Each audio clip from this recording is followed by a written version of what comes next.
ਦੋਸਤੋ ਹਾਜ਼ਰ ਹਾਂ ਇੱਕ ਹੋਰ ਵੀਡੀਓ ਰਿਪੋਰਟ ਲੈ ਕੇ ਚੈਨਲ ਰਿਤੇਸ਼ ਲੱਖੀ ਅਨਪਲੱਗਡ ਉੱਤੇ। ਮੇਰੀ ਅੱਜ ਦੀ ਇਸ ਵੀਡੀਓ ਰਿਪੋਰਟ ਵਿੱਚ ਇੱਕ ਬਹੁਤ ਹੀ ਅਹਿਮ ਤੇ ਮੇਜਰ ਅਪਡੇਟ ਲੈ ਕੇ ਤੁਹਾਡੇ ਨਾਲ ਮੈਂ ਹਾਜ਼ਰ ਹੋਇਆ ਹਾਂ। ਮੈਂ ਦੱਸਣਾ ਇਹ ਚਾਹਾਂਗਾ ਕਿ ਸੰਦੀਪ ਨੰਗਲ ਅੰਬੀਆਂ ਕਤਲ ਕੇਸ ਦੇ ਵਿੱਚ ਵਾਂਟਡ ਦੋ ਅਜਿਹੇ ਮੇਨ ਕ੍ਰਿਮੀਨਲ ਸ਼ੂਟਰਸ ਜਿਨ੍ਹਾਂ ਨੇ ਇਸ ਵਾਰਦਾਤ ਨੂੰ ਅੰਜਾਮ ਕਰਨ ਦੇ ਵਿੱਚ ਮੋਹਰੀ ਭੂਮਿਕਾ ਅਦਾ ਕੀਤੀ ਸੀ। ਕੁਝ ਮਹੀਨੇ ਪਹਿਲਾਂ ਜਦੋਂ ਉੱਤਰਾਖੰਡ ਦੇ ਮਹਿਲ ਸਿੰਘ ਕਤਲ ਕੇਸ ਦੇ ਉੱਤੇ ਆਪਾਂ ਇੱਕ ਵੀਡੀਓ ਬਣਾਇਆ ਸੀ, ਇੱਕ ਰਿਪੋਰਟ ਬਣਾਈ ਸੀ। ਉਸ ਰਿਪੋਰਟ ਦੇ ਵਿੱਚ ਵੀ ਇਹ ਦੋਹਾਂ ਸ਼ੂਟਰਸ ਦਾ, ਇਹ ਦੋਹਾਂ ਕ੍ਰਿਮੀਨਲਸ ਦਾ ਨਾਂ ਆਇਆ ਸੀ। ਇੱਕ ਅਲੱਗ ਰਿਪੋਰਟ ਮੈਂ ਹੈਰੀ ਮੌੜ ਅਤੇ ਹੈਰੀ ਰਾਜਪੁਰਾ ਉੱਤੇ, ਉਹ ਦੋ ਸ਼ੂਟਰ, ਉਹ ਦੋ ਕ੍ਰਿਮੀਨਲ ਜੋ ਕਿ ਸੰਦੀਪ ਨੰਗਲ ਅੰਬੀਆਂ ਦੀ ਕਤਲ ਦੀ ਵਾਰਦਾਤ ਦੇ ਵਿੱਚ ਮੋਹਰੀ ਸਨ, ਉਹਨਾਂ ਦਾ ਜ਼ਿਕਰ ਕੀਤਾ ਸੀ। ਇਸ ਮਾਮਲੇ ਦੇ ਵਿੱਚ ਇੱਕ ਅਹਿਮ ਅਪਡੇਟ ਇਹ ਹੈ ਕਿ ਦਿੱਲੀ ਪੁਲਿਸ ਦੇ ਸਪੈਸ਼ਲ ਸੈੱਲ ਨੇ ਰਾਜਸਥਾਨ ਅਤੇ ਹਰਿਆਣਾ ਦੇ ਬਾਰਡਰ ਦੇ ਇਲਾਕਿਆਂ ਫਰੀਦਾਬਾਦ ਤੇ ਪਲਵਲ ਏਰੀਏ ਦੇ ਵਿੱਚੋਂ ਹੈਰੀ ਰਾਜਪੁਰੇ ਨੂੰ ਗ੍ਰਿਫਤਾਰ ਕਰ ਲਿਆ। ਹੁਣ ਤੋਂ ਕੁਝ ਘੰਟੇ ਪਹਿਲਾਂ ਗ੍ਰਿਫਤਾਰੀ ਹੋਈ ਹੈ ਤੇ ਇਸ ਦੇ ਜਿਹੜੇ ਰਸਮੀ ਵੇਰਵੇ ਹੈਗੇ ਨੇ ਉਹ ਆਉਣ ਦੇ ਵਿੱਚ ਕੁਝ ਘੰਟੇ ਜਾਂ ਕੁਝ ਦਿਨ ਵੀ ਲੱਗ ਸਕਦੇ ਨੇ। G20 ਸਮਿਟ ਦੇ ਚੱਲਦਿਆਂ ਹੋਇਆਂ ਪੋਸੀਬਲ ਹੈ ਕਿ ਇਸ ਮਾਮਲੇ ਦੀ ਹੋਰ ਇਨਵੈਸਟੀਗੇਸ਼ਨ ਜਾਰੀ ਹੈ। ਹੋਰ ਧਰਪਕੜ ਕ੍ਰਿਮੀਨਲ ਦੀ, ਹੈਰੀ ਰਾਜਪੁਰੇ ਦੇ ਨਾਲ ਦੇ ਕ੍ਰਿਮੀਨਲਸ ਦੀ ਕੀਤੀ ਜਾਣੀ ਬਾਕੀ ਹੈ। ਲੇਕਿਨ ਕੌਣ ਹੈ ਹੈਰੀ ਰਾਜਪੁਰਾ ਤੇ ਕਿਉਂ ਬਹੁਤ ਮਹੱਤਵਪੂਰਨ ਇਸ ਦੀ ਗ੍ਰਿਫਤਾਰੀ ਨੂੰ ਸਮਝਿਆ ਜਾ ਸਕਦਾ ਹੈ। ਸੰਦੀਪ ਨੰਗਲ ਅੰਬੀਆਂ ਦਾ ਕਤਲ 14 ਮਾਰਚ 2022 ਨੂੰ ਕਰਤਾ ਗਿਆ ਸੀ। ਇਸ ਕਤਲ ਦੀ ਵਾਰਦਾਤ ਦੇ ਵਿੱਚ ਜਿਹੜਾ ਮੇਨ ਮੋਡਿਊਲ ਤੇ ਮੇਨ ਗੈਂਗ ਵਰਤਿਆ ਗਿਆ ਸੀ, ਜਿਸ ਨੇ ਇਸ ਦੀ ਜ਼ਿੰਮੇਵਾਰੀ ਵੀ ਲਈ ਸੀ, ਉਹ ਸੀ ਮੋਗੇ ਜ਼ਿਲ੍ਹੇ ਦੇ ਦੁਣੇਕੇ ਪਿੰਡ ਦਾ ਸੁੱਖਾ ਦੁਣੇਕੇ, ਜਿਸ ਨੇ ਪਹਿਲਾਂ ਤੇ ਇਸ ਵਾਰਦਾਤ ਤੋਂ ਅੱਗੇ ਤੇ ਪਿੱਛੇ ਕਈ ਹੋਰ ਸੰਗੀਨ ਅਪਰਾਧਿਕ ਵਾਰਦਾਤਾਂ ਨੂੰ ਆਪਣੇ ਗੁਰਗਿਆਂ, ਆਪਣੇ ਗੈਂਗਸਟਰ ਤੋਂ ਅੰਜਾਮ ਦਵਾਇਆ ਹੈ। ਸੁੱਖਾ ਦੁਣੇਕੇ ਤੇ ਦਵਿੰਦਰ ਬੰਬੀਹਾ ਗੈਂਗ ਵੱਲੋਂ ਇਸ ਕਤਲ ਦੀ ਜ਼ਿੰਮੇਵਾਰੀ ਚੁੱਕੀ ਗਈ ਸੀ। ਇਸ ਮਾਮਲੇ ਦੇ ਵਿੱਚ ਵਿਕਾਸ ਮਾਲੇ ਸਮੇਤ ਕੁਝ ਕ੍ਰਿਮੀਨਲਸ ਨੂੰ ਗ੍ਰਿਫਤਾਰ ਕੀਤਾ ਗਿਆ ਸੀ, ਲੇਕਿਨ ਦੋ ਮੇਨ ਕ੍ਰਿਮੀਨਲਸ ਜੋ ਸ਼ੂਟਰ ਵੀ ਮੰਨੇ ਗਏ, ਇਸ ਵਾਰਦਾਤ ਦੇ ਵਿੱਚ ਲੌਜਿਸਟਿਕਲ ਸਪੋਰਟ ਵੀ ਇਹਨਾਂ ਵੱਲੋਂ ਮੁਹੱਈਆ ਕਰਵਾਈ ਗਈ, ਉਹਨਾਂ ਦੀ ਗ੍ਰਿਫਤਾਰੀ ਪੈਂਡਿੰਗ ਸੀ। ਹੈਰੀ ਮੌੜ ਤੇ ਹੈਰੀ ਰਾਜਪੁਰਾ। ਕਈ ਮਹੀਨੇ ਪਹਿਲਾਂ ਮੇਰੇ ਵੱਲੋਂ ਬਣਾਈ ਗਈ ਇੱਕ ਖਾਸ ਰਿਪੋਰਟ ਦੇ ਵਿੱਚ ਹੈਰੀ ਮੌੜ ਤੇ ਹੈਰੀ ਰਾਜਪੁਰਾ ਦੋਹਾਂ ਦੀਆਂ ਸਾਫ਼ ਤਸਵੀਰਾਂ ਨੂੰ ਮੈਂ ਤੁਹਾਡੇ ਸਾਹਮਣੇ ਲਿਆਂਦਾ ਸੀ। ਮੀਡੀਆ ਦੇ ਵਿੱਚ ਇਹਨਾਂ ਤਸਵੀਰਾਂ ਨੂੰ ਕਦੇ ਪਹਿਲਾਂ ਨਹੀਂ ਸੀ ਦੇਖਿਆ ਗਿਆ, ਲੇਕਿਨ ਇਹ ਦੋਵੇਂ ਕ੍ਰਿਮੀਨਲ, ਇਹ ਦੋਵੇਂ ਸ਼ੂਟਰ ਸ਼ਾਤਰ ਕ੍ਰਿਮੀਨਲ ਸਨ। ਸੁੱਖਾ ਦੁਣੇਕੇ ਕੌਸ਼ਲ ਚੌਧਰੀ ਗੈਂਗ ਲਈ ਦਵਿੰਦਰ ਬੰਬੀਹਾ ਤੇ ਲਾਰੈਂਸ ਬਿਸ਼ਨੋਈ ਦੀ ਐਂਟੀ ਜਿਹੜੀ ਲੀਗ ਹੈ ਉਸ ਦੇ ਗੁਰਗਿਆਂ ਵਜੋਂ, ਉਸ ਦੇ ਸ਼ੂਟਰਸ ਵਜੋਂ ਇਹ ਲੋਕ ਕਈ ਵਾਰਦਾਤਾਂ ਦੇ ਵਿੱਚ ਇਸਤੇਮਾਲ ਹੋ ਚੁੱਕੇ ਸਨ। ਇਸ ਬਾਰੇ ਆਪਾਂ ਉਸ ਰਿਪੋਰਟ ਦੇ ਵਿੱਚ ਵੀ ਵੇਰਵੇ ਦਿੱਤੇ ਸੀ। ਅੱਜ ਦੀ ਰਿਪੋਰਟ ਦੇ ਵਿੱਚ ਸਮਝਣ ਦੀ ਕੋਸ਼ਿਸ਼ ਇਹ ਹੋਏਗੀ ਕਿ ਹੈਰੀ ਰਾਜਪੁਰਾ ਦੀ ਗ੍ਰਿਫਤਾਰੀ ਸੰਦੀਪ ਨੰਗਲ ਅੰਬੀਆਂ ਕਤਲ ਕੇਸ ਤੋਂ 1.5 ਸਾਲ ਬਾਅਦ ਮਹੱਤਵਪੂਰਨ ਕਿਉਂ ਹੈ। ਇਸ ਨੂੰ ਇੱਕ ਪ੍ਰਾਈਸ ਕੈਚ ਮੰਨਿਆ ਜਾ ਸਕਦਾ ਹੈ ਤੇ ਦਿੱਲੀ ਪੁਲਿਸ ਦਾ ਸਪੈਸ਼ਲ ਸੈੱਲ ਵਧਾਈ ਦਾ ਪਾਤਰ ਹੈ। ਵਧਾਈ ਦਾ ਮਤਲਬ ਅਸਲ ਵਧਾਈ ਦਾ ਪਾਤਰ ਹੈ। ਕੁਝ ਮਹੀਨੇ ਪਹਿਲਾਂ ਮਹਿਲ ਸਿੰਘ ਕਤਲ ਤੋਂ ਬਾਅਦ ਜਦੋਂ ਉਸ ਮਰਡਰ ਦੀ ਟ੍ਰੇਲ ਨੂੰ ਲੀਡ ਕਰਦਿਆਂ ਹੋਇਆਂ ਜਾਂ ਫੋਲੋ ਕਰਦਿਆਂ ਹੋਇਆਂ ਪੰਜਾਬ ਪੁਲਿਸ ਦੀ AGTF ਇਹਨਾਂ ਸ਼ੂਟਰਸ ਦੇ, ਯਾਨੀ ਕਿ ਹੈਰੀ ਰਾਜਪੁਰਾ ਤੇ ਹੈਰੀ ਮੌੜ ਦੇ ਬਹੁਤ ਨੇੜੇ ਪਹੁੰਚ ਚੁੱਕੀ ਸੀ। ਸੁੱਖਾ ਸਾਧੂ ਚੋਚੀ ਨੂੰ ਗ੍ਰਿਫਤਾਰ ਕੀਤਾ ਗਿਆ ਸੀ। ਮੋਹਾਲੀ ਦੇ ਇੱਕ ਫਲੈਟ ਤੋਂ ਆਪਾਂ ਜ਼ਿਕਰ ਕੀਤਾ ਸੀ, ਇੱਕ ਰਿਪੋਰਟ ਬਣਾਈ ਸੀ ਜਿਸ ਵਿੱਚ ਕਿੰਨੀ ਨੇੜਿਓਂ ਪੰਜਾਬ ਦੀ AGTF ਨੇ ਇਹਨਾਂ ਦੋਹਾਂ ਨੂੰ ਮਿਸ ਕੀਤਾ ਸੀ। ਇੱਕ ਬਹੁਤ ਹੀ ਅਫਸੋਸ ਦਾ ਕਾਰਨ ਸੀ ਕਿਉਂਕਿ ਉਸ ਆਪਰੇਸ਼ਨ ਦੇ ਵਿੱਚ ਵੀ ਥੋੜੀ ਬਹੁਤ ਗਫਲਤ ਹੋਈ। ਬੇਸ਼ੱਕ ਬਾਅਦ ਦੇ ਵਿੱਚ ਮਹਿਲ ਸਿੰਘ ਦੇ ਮਰਡਰਰਸ ਨੂੰ ਫੜ ਲਿਆ ਗਿਆ, ਲੇਕਿਨ ਕੈਨੇਡਾ ਬੇਸਡ ਅਸ਼ਡਾਲਾ ਸੁੱਖਾ ਦੁਣੇਕੇ ਦੇ ਇਸ਼ਾਰੇ ਉੱਤੇ ਬੈਕ ਟੂ ਬੈਕ ਇੱਕ ਤੋਂ ਬਾਅਦ ਇੱਕ ਮਰਡਰ ਕਰਨ ਵਾਲਾ ਇਹ ਮੋਡਿਊਲ ਹੈਰੀ ਮੌੜ ਤੇ ਹੈਰੀ ਰਾਜਪੁਰਾ, ਇਹਨਾਂ ਦਾ ਕਾਬੂ ਆਉਣਾ ਬਹੁਤ ਜ਼ਰੂਰੀ ਸੀ। ਇਸ ਵਕਤ ਜਦੋਂ ਆਪਾਂ ਗੱਲ ਕਰਦੇ ਪਏ ਹਾਂ, ਜ਼ਿਆਦਾ ਵੇਰਵੇ ਮੇਰੇ ਕੋਲ ਵੀ ਨਹੀਂ ਹੈਗੇ ਨੇ, ਲੇਕਿਨ ਮੇਰੀ ਪ੍ਰਾਇਮਰੀ ਇਨਪੁਟ ਇਹ ਹੈ ਜਿਸ ਦੀ ਤਸਦੀਕ ਕੀਤੀ ਜਾ ਚੁੱਕੀ ਹੈ ਕਿ ਹੈਰੀ ਰਾਜਪੁਰਾ ਗ੍ਰਿਫਤਾਰ ਹੈ। ਹੈਰੀ ਮੌੜ ਵੀ ਛੇਤੀ ਹੀ ਪੁਲਿਸ ਦੀ ਗ੍ਰਿਫਤ ਦੇ ਵਿੱਚ ਆ ਸਕਦਾ ਹੈ। ਉਸ ਉੱਤੇ ਆਪਾਂ ਇੱਕ ਵੱਖਰੀ ਰਿਪੋਰਟ ਬਣਾਵਾਂਗੇ, ਲੇਕਿਨ ਅੱਜ ਸਮਝਣ ਦੀ ਕੋਸ਼ਿਸ਼ ਇਹ ਜ਼ਰੂਰ ਕਰਨੀ ਹੈ ਕਿ ਹੈਰੀ ਰਾਜਪੁਰਾ ਦੀ ਗ੍ਰਿਫਤਾਰੀ ਐਡੀ ਇੰਪੋਰਟੈਂਟ ਕਿਉਂ ਹੈ। ਸਿਰਫ ਸੰਦੀਪ ਨੰਗਲ ਅੰਬੀਆਂ ਕੇਸ ਪੁਆਇੰਟ ਆਫ ਵਿਊ ਨਾਲ ਨਹੀਂ, ਬਲਕਿ ਹੋਰ ਉਹਨਾਂ ਤਮਾਮ ਅਪਰਾਧਿਕ ਵਾਰਦਾਤਾਂ ਦੀ ਰੋਸ਼ਨੀ ਦੇ ਵਿੱਚ ਜੋ ਕਿ ਇਸ ਵਿਅਕਤੀ ਵੱਲੋਂ ਕੀਤੀਆਂ 5 ਅਜਿਹੀਆਂ ਵੱਡੀਆਂ ਕਤਲ ਦੀਆਂ ਵਾਰਦਾਤਾਂ ਹੈਗੀਆਂ ਨੇ ਜਿਸ ਵਿੱਚ ਹੈਰੀ ਰਾਜਪੁਰਾ ਡਾਇਰੈਕਟਲੀ ਇਨਵੋਲਵ ਦੱਸਿਆ ਜਾਂਦਾ ਹੈ। ਇਹ ਉਹ ਜਾਣਕਾਰੀ ਹੈ ਜੋ ਕਿ ਮੈਂ ਆਪਣੇ ਸੋਰਸਿਸ ਤੋਂ ਦੱਸ ਰਿਹਾ। ਮੇਰੇ ਕੋਲ ਪੁਲਿਸ ਵੱਲੋਂ ਦਿੱਤੀ ਗਈ ਕੋਈ ਇਨਫੋਰਮੇਸ਼ਨ ਇਸ ਰਿਪੋਰਟ ਦੇ ਵਿੱਚ ਨਹੀਂ ਹੈ।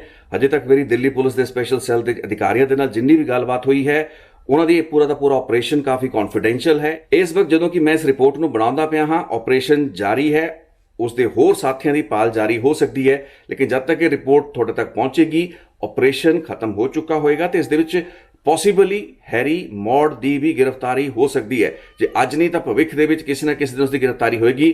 ਲੇਕਿਨ ਅੱਜ ਆਪਾਂ ਫੋਕਸ ਕਰਾਂਗੇ ਹੈਰੀ ਰਾਜਪੁਰਾ ਤੇ। ਜਿਵੇਂ ਮੈਂ ਇਸ ਰਿਪੋਰਟ ਦੇ ਵਿੱਚ ਜ਼ਿਕਰ ਕੀਤਾ ਕਿ 5 ਕਤਲ ਦੀਆਂ ਵਾਰਦਾਤਾਂ, ਗੰਭੀਰ ਅਪਰਾਧਿਕ ਵਾਰਦਾਤਾਂ ਜਿਸ ਵਿੱਚ ਡਾਇਰੈਕਟਲੀ ਹੈਰੀ ਰਾਜਪੁਰਾ ਖੁਦ ਇਨਵੋਲਵ ਸੀ, ਉਹਨਾਂ ਦੇ ਵਿੱਚ ਸ਼ੁਰੂਆਤ ਹੁੰਦੀ ਹੈ ਜਨਵਰੀ 2022 ਤੋਂ।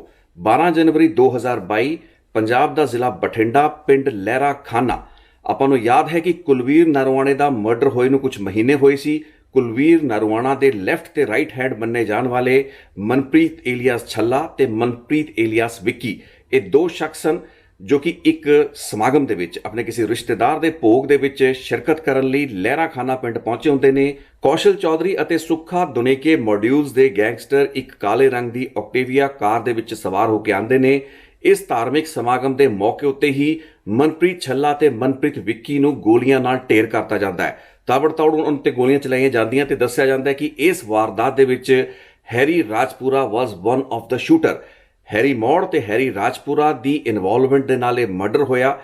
ਇਹ ਉਹ ਸਮਾਂ ਸੀ ਜਦੋਂ ਕਿ ਪੰਜਾਬ ਦੇ ਵਿੱਚ ਚੋਣ ਸਾਹਮਣੇ ਸਨ, ਕੋਡ ਆਫ ਕੰਡਕਟ ਲੱਗਾ ਹੋਇਆ ਸੀ, ਲੇਕਿਨ ਇੱਕ ਬਹੁਤ ਵੱਡੀ ਵਾਰਦਾਤ ਸੀ। ਐਡੀ ਸੁਰੱਖਿਆ ਦੇ ਸਾਏ ਹੇਠ ਇਸ ਕਿਸਮ ਦੀ ਵਾਰਦਾਤ ਨੂੰ ਅੰਜਾਮ ਦੇਣਾ, ਐਡੀ ਹਿਮਾਕਤ ਕਰਨਾ ਆਪਣੇ ਆਪ ਦੇ ਵਿੱਚ ਉਸ ਸਮੇਂ ਦੇ ਵਿੱਚ ਤੇ ਉਸ ਮਹੀਨੇ ਦੇ ਵਿੱਚ ਜਨਵਰੀ 2022 ਦੇ ਵਿੱਚ ਇੱਕ ਬਹੁਤ ਵੱਡੀ ਵਾਰਦਾਤ ਸਮਝੀ ਜਾ ਸਕਦੀ ਸੀ। ਇਸ ਤੋਂ ਬਾਅਦ ਪਤਾ ਨਹੀਂ ਲੱਗਾ ਕਿ ਲੋਕ ਕੌਣ ਸਨ, ਕਿੱਥੋਂ ਆਏ ਸਨ। ਸਮਝਿਆ ਇਹ ਜਾਂਦਾ ਸੀਗਾ ਕਿ ਮਨਪ੍ਰੀਤ ਛੱਲਾ ਅਤੇ ਮਨਪ੍ਰੀਤ ਵਿੱਕੀ ਦੋ ਅਲੱਗ-ਅਲੱਗ ਵਿਅਕਤੀ ਸਨ। ਇਹ ਕੁਲਵੀਰ ਨਰਵਾਣਾ ਉੱਤੇ 2 ਹਮਲੇ ਹੋਏ ਸਨ। ਇੱਕ ਹਮਲੇ ਦੇ ਵਿੱਚ ਕੁਲਵੀਰ ਨਰਵਾਣਾ ਬਾਲ-ਬਾਲ ਬਚ ਗਏ ਤੇ ਦੂਸਰੇ ਹਮਲੇ ਦੇ ਵਿੱਚ ਉਹਨਾਂ ਨੂੰ ਗੋਲੀਆਂ ਨਾਲ ਢੇਰ ਕਰਤਾ ਸੀ ਮੰਨੇ ਵੱਲੋਂ, ਮਨਪ੍ਰੀਤ ਮੰਨਾ, ਜੋ ਕਿ ਬਾਅਦ ਦੇ ਵਿੱਚ ਸਿੱਧੂ ਮੂਸੇਵਾਲਾ ਕਤਲ ਕੇਸ ਦੇ ਵਿੱਚ ਵੀ ਇੱਕ ਅਕਿਊਜ਼ਡ ਬਣਿਆ। ਸੋ ਕੁਲਵੀਰ ਨਰਵਾਣਾ ਉੱਤੇ ਜਿਹੜਾ ਪਹਿਲਾ ਹਮਲਾ ਹੋਇਆ ਸੀ, ਜਿਸ ਵਿੱਚ ਉਹ ਬਚ ਗਏ ਸਨ ਕਿਉਂਕਿ ਬੁਲਟ ਪ੍ਰੂਫ ਸ਼ਾਇਦ ਗੱਡੀ ਉਹਨਾਂ ਕੋਲ ਸੀ, ਉਸ ਹਮਲੇ ਦੇ ਵਿੱਚ ਚਸ਼ਮਦੀਦ ਸਨ ਮਨਪ੍ਰੀਤ ਛੱਲਾ ਤੇ ਮਨਪ੍ਰੀਤ ਵਿੱਕੀ। ਇਹ ਜਿਹੜਾ ਹਮਲਾ ਕਰਵਾਇਆ ਗਿਆ ਸੀ ਫਤਿਹ ਨਾਗਰੀ, ਪਾਲਾ ਸ਼ੇਖੋਂ ਜਾਂ ਹੋਰ ਜਿਹੜੇ ਕ੍ਰਿਮੀਨਲ ਸਨ ਉਹਨਾਂ ਵੱਲੋਂ ਕਰਵਾਇਆ ਗਿਆ ਦੱਸਿਆ ਜਾਂਦਾ। ਤੇ ਬਾਅਦ ਦੇ ਵਿੱਚ ਜਦੋਂ ਮਨਪ੍ਰੀਤ ਛੱਲੇ ਤੇ ਮਨਪ੍ਰੀਤ ਵਿੱਕੀ ਦੇ ਕਤਲ ਦੀ ਇਨਵੈਸਟੀਗੇਸ਼ਨ ਤੁਰੀ ਤਾਂ ਸਾਰੇ ਬੰਬੀਹਾ ਗੈਂਗ ਦੇ ਕ੍ਰਿਮੀਨਲਸ ਨੂੰ ਰਿਮਾਂਡਾਂ ਉੱਤੇ ਲੈ ਕੇ ਆਇਆ ਗਿਆ। ਜਨਵਰੀ ਦੇ ਮਹੀਨੇ ਦੇ ਵਿੱਚ ਇਹ ਖੁਲਾਸਾ ਹੋ ਚੁੱਕਾ ਸੀ ਕਿ ਹੈਰੀ ਮੌੜ ਤੇ ਹੈਰੀ ਰਾਜਪੁਰਾ ਅਪਰਾਧਿਕ ਮਾਨਚਿੱਤਰ ਉੱਤੇ ਉੱਭਰੇ ਨਵੇਂ ਕ੍ਰਿਮੀਨਲਸ ਹੈਗੇ ਨੇ, ਨਵੇਂ ਸ਼ੂਟਰ ਤੇ ਨਵੇਂ ਹਿਟਮੈਨ ਹੈਗੇ ਨੇ। ਲੇਕਿਨ ਇਸ ਜਨਵਰੀ 2022 ਦੀ ਵਾਰਦਾਤ ਤੋਂ ਮਹਿਜ਼ 2 ਮਹੀਨੇ ਬਾਅਦ 14 ਮਾਰਚ 2022 ਦਾ ਉਹ ਅਪਾਗਾ ਦਿਨ ਜਿਸ ਦਿਨ ਸੰਦੀਪ ਨੰਗਲ ਅੰਬੀਆਂ ਨੂੰ ਟਾਰਗੇਟ ਕੀਤਾ ਜਾਂਦਾ ਹੈ। ਜਲੰਧਰ ਦਿਹਾਤੀ ਦੇ ਇਲਾਕੇ ਦੇ ਵਿੱਚ ਇੱਕ ਚੱਲਦੇ ਹੋਏ ਟੂਰਨਾਮੈਂਟ ਦੇ ਵਿੱਚ ਤਾਬੜਤੋੜ ਗੋਲੀਆਂ ਸੰਦੀਪ ਨੰਗਲ ਅੰਬੀਆਂ ਉੱਤੇ ਚਲਾਈਆਂ ਗਈਆਂ। ਸੰਦੀਪ ਨੰਗਲ ਅੰਬੀਆਂ ਨੂੰ ਹਿੱਟ ਕਰਨ ਲਈ ਜਿਹੜੇ ਸ਼ੂਟਰ ਭੇਜੇ ਗਏ ਸਨ, ਜਿਹੜਾ ਮੋਡਿਊਲ ਭੇਜਿਆ ਗਿਆ ਸੀ, ਉਸ ਵਿੱਚ ਕੌਸ਼ਲ ਚੌਧਰੀ ਅਤੇ ਸੁੱਖਾ ਦੁਨੇਕੇ ਦੇ ਸ਼ੂਟਰ ਮੁੱਖ ਸਨ। ਵਿਕਾਸ ਮਾਲੇ ਨੂੰ ਇਸ ਵਾਰਦਾਤ ਲਈ ਸਪੈਸ਼ਲੀ ਭੇਜਿਆ ਗਿਆ ਸੀ। ਪੁਨੀਤ ਜਲੰਧਰ ਨਾਂ ਦੇ ਗੈਂਗਸਟਰ ਸੀ, ਲੇਕਿਨ ਮੇਨ ਸ਼ੂਟਰਾਂ ਦੇ ਵਿੱਚੋਂ ਇੱਕ ਸ਼ੂਟਰ ਸੀ ਹੈਰੀ ਮੌੜ ਤੇ ਹੈਰੀ ਰਾਜਪੁਰਾ। ਹੈਰੀ ਰਾਜਪੁਰਾ ਦੱਸਿਆ ਜਾ ਰਿਹਾ ਕਿ ਇਸ ਸੰਦੀਪ ਨੰਗਲ ਅੰਬੀਆਂ ਦੇ ਕਤਲ ਦੀ ਵਾਰਦਾਤ ਦੇ ਵਿੱਚ ਗੱਡੀ ਚਲਾ ਰਿਹਾ ਸੀ, ਲੌਜਿਸਟਿਕਲ ਉਹਦਾ ਯੋਗਦਾਨ ਜ਼ਿਆਦਾ ਸੀ। ਲੇਕਿਨ ਸੰਦੀਪ ਨੰਗਲ ਅੰਬੀਆਂ ਦੇ 14 ਮਾਰਚ 2022 ਨੂੰ ਹੋਏ ਕਤਲ ਤੋਂ ਮਹਿਜ਼ 9 ਦਿਨ ਬਾਅਦ ਤਕਰੀਬਨ 23 ਮਾਰਚ 2022 ਨੂੰ ਪਲਵਲ, ਹਰਿਆਣਾ ਦੇ ਪਲਵਲ ਵਿਖੇ ਇੱਕ ਹੋਰ ਵਾਰਦਾਤ ਕੀਤੀ ਜਾਂਦੀ ਹੈ ਜਿਸ ਵਿੱਚ ਜਸਬੀਰ ਸਿੰਘ ਨਾਂ ਦੇ ਵਿਅਕਤੀ ਨੂੰ ਕਤਲ ਕਰਤਾ ਗਿਆ।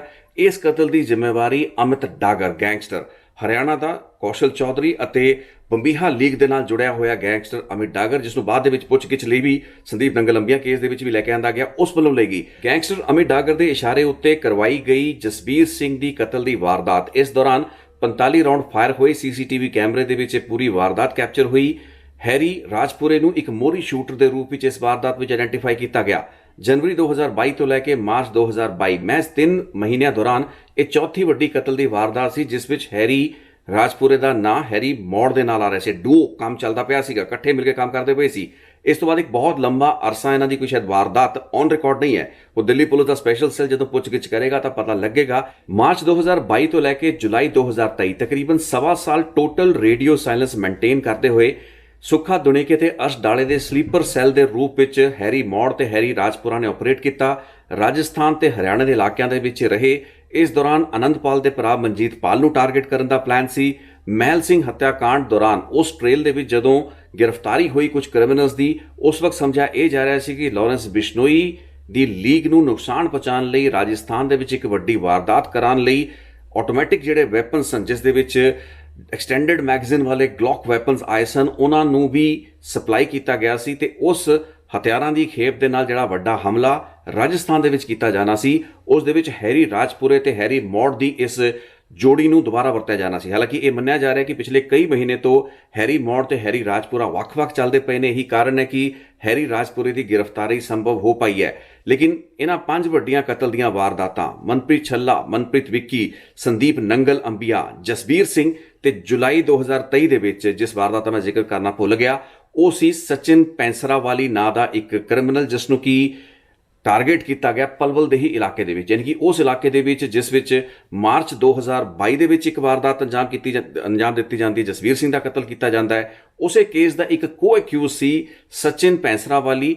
ਨੀਰਜ ਫਰੀਦਪੁਰੀਆ ਨਾਂ ਦਾ ਇੱਕ ਅਜਿਹਾ ਕ੍ਰਿਮੀਨਲ ਗੈਂਗਸਟਰ ਹੈ ਜਿਸ ਵੱਲੋਂ ਇਸ ਵਾਰਦਾਤ ਦੀ ਯਾਨੀ ਕਿ ਜੁਲਾਈ 2023 ਦੇ ਸਚਿਨ ਕਤਲकांड ਦੀ ਜ਼ਿੰਮੇਵਾਰੀ ਨੂੰ ਲਿਆ ਗਿਆ। ਇਸ ਵਾਰਦਾਤ ਦੇ ਵਿੱਚ ਵੀ ਹੈਰੀ ਰਾਜਪੁਰਾ ਦਾ ਹੀ ਨਾਂ ਆਂਦਾ ਹੈ। ਸੋ 5 ਕਤਲ ਦੀਆਂ ਵਾਰਦਾਤਾਂ ਮੈਂ ਤੁਹਾਡੇ ਸਾਹਮਣੇ ਗਿਣਵਾਤੀਆਂ ਨੇ। ਇਸ ਤੋਂ ਇਲਾਵਾ ਵੀ ਬਹੁਤ ਅਪਰਾਧਿਕ ਵਾਰਦਾਤਾਂ ਜੋ ਕਿ ਇਸ ਡਿਊ ਨੇ, ਇਸ ਮੋਡਿਊਲ ਨੇ ਜਾਂ ਫਿਰ ਹੈਰੀ ਰਾਜਪੁਰੇ ਨੇ ਵੱਖਰੇ ਹੋ ਕੇ ਕੀਤੀਆਂ ਹੋ ਸਕਦੀਆਂ ਨੇ। ਇਸ ਬਾਰੇ ਖੁਲਾਸੇ ਇਨਵੈਸਟੀਗੇਸ਼ਨ ਦੌਰਾਨ ਹੋਣਗੇ। ਅਜੇ ਉਸ ਦੇ ਵਿੱਚ ਕੁਝ ਦਿਨ, ਕੁਝ ਘੰਟੇ ਲੱਗ ਸਕਦੇ ਨੇ।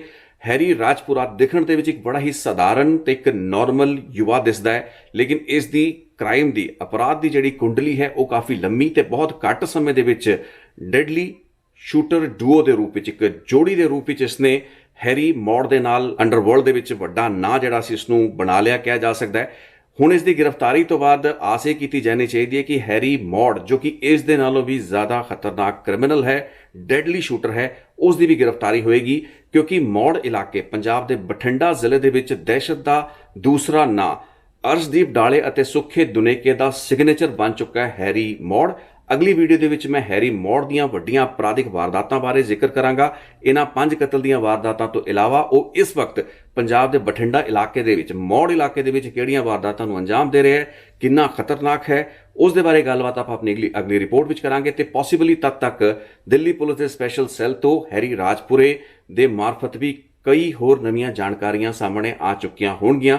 ਸੋ ਅੱਜ ਦੀ ਰਿਪੋਰਟ ਦੇ ਵਿੱਚ ਇਸ ਵੱਡੀ ਅਪਡੇਟ ਨੂੰ ਵੀ ਤੁਹਾਡੇ ਨਾਲ ਸਾਂਝਾ ਕਰਨਾ ਸੀ। ਜ਼ਿਆਦਾ ਵੇਰਵੇ ਮੇਰੇ ਕੋਲ ਵੀ ਨਹੀਂ, ਕਿੰਨੇ ਹਥਿਆਰ ਤੇ ਕਿੰਨੇ ਹੋਰ ਇਸ ਦੇ ਸਾਥੀ ਫੜੇ ਗਏ ਨੇ, ਲੇਕਿਨ ਹੈਰੀ ਰਾਜਪੁਰਾ, ਸੰਦੀਪ ਨੰਗਲ ਅੰਬੀਆਂ ਕੇਸ ਦਾ ਉਹ ਸ਼ੂਟਰ ਜਿਸ ਬਾਰੇ ਕਈ ਮਹੀਨੇ ਪਹਿਲਾਂ ਆਪਾਂ ਫਲੈਗ ਕੀਤਾ ਸੀ, ਤਸਵੀਰਾਂ ਦਿਖਾਈਆਂ ਸੀ ਤੇ ਦੱਸਿਆ ਸੀ ਕਿ ਮੇਨ ਸ਼ੂਟਰ ਅਜੇ ਕਾਬੂ ਨਹੀਂ ਆਏ ਨੇ। ਉਹਨਾਂ ਦੇ ਵਿੱਚੋਂ ਇੱਕ ਹੋਰ ਸ਼ੂਟਰ ਦੀ ਗ੍ਰਿਫਤਾਰੀ ਦਿੱਲੀ ਪੁਲਿਸ ਦੇ ਸਪੈਸ਼ਲ ਸੈੱਲ ਲਈ ਬਹੁਤ ਵੱਡੀ ਪ੍ਰਾਪਤੀ ਹੈ। ਇਸ ਲਈ ਉਹਨਾਂ ਦੀ ਪੂਰੀ ਦੀ ਪੂਰੀ ਕਾਊਂਟਰ ਇੰਟੈਲੀਜੈਂਸ ਟੀਮ ਜੋ ਕਿ ਮਨੀਸ਼ੀ ਚੰਦਰਾ, ਜੋ ਕਿ ਉਹਨਾਂ ਦੇ ਸ਼ਾਇਦ ਜੁਆਇੰਟ ਸੀਪੀ ਹੈਗੇ ਨੇ, ਉਹਨਾਂ ਦੇ ਹੇਠ ਕੰਮ ਕਰਦੀ ਹੈ, ਉਹ ਵਧਾਈ ਦੀ ਪਾਤਰ ਹੈ ਤੇ ਆਸ ਕਰਦੇ ਹਾਂ ਕਿ ਹੈਰੀ ਮੌੜ ਵੀ ਛੇਤੀ ਹੀ ਪੁਲਿਸ ਦੀ ਗਿਰਫਤ ਵਿੱਚ ਹੋਏਗਾ। ਅੱਜ ਦੀ ਇਸ ਵੀਡੀਓ ਰਿਪੋਰਟ ਨੂੰ ਇੱਥੇ ਦਿੰਦੇ ਹਾਂ ਵਿਰਾਮ। ਇੱਕ ਹੋਰ ਰਿਪੋਰਟ ਲੈ ਕੇ ਛੇਤੀ ਫਿਰ ਹੋਏਗੀ ਮੁਲਾਕਾਤ। ਬਹੁਤ ਬਹੁਤ ਧੰਨਵਾਦ ਇਸ ਰਿਪੋਰਟ ਨੂੰ ਵੇਖਣ ਲਈ।